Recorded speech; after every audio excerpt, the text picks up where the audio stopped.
kahit nag-work, makapagbigay ng scholars, makapagbigay ng school supplies, with the National President, GSA Senate Philippines, ATHM, and the National Board Watch Council. Papasalamat po ko sa inyong lahat.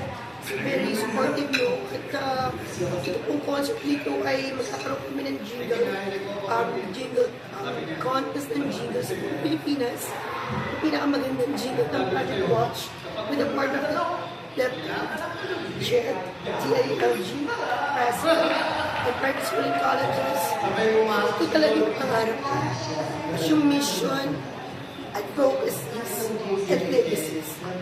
Hindi ganun, hindi madaling maging national chairman. Kasi the national chairman, Pilipinas, iniikot mo. Pero I think that nakakanan ito, siyempre sa support ninyo, sa support ng Jesus Senate Philippines and Project Watch. Kaya po sa lahat po ng mga nanonood po, sa lahat ng ating mga death and victim of lahat ng school, July 2, August, September, bababa po kami. Sir, kaya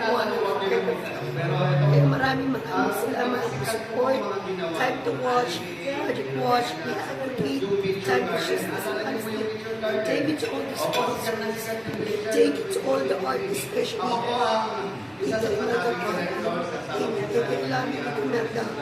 Tita Imelda, support siya dito na wala siyang dito.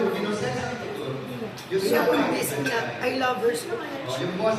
May post ko sa director, Amanda Papin, pumayag siya maging guest dito para lang makapulong siya sa aming pagkalasasyon. Especially that yung siya is the Project Watch.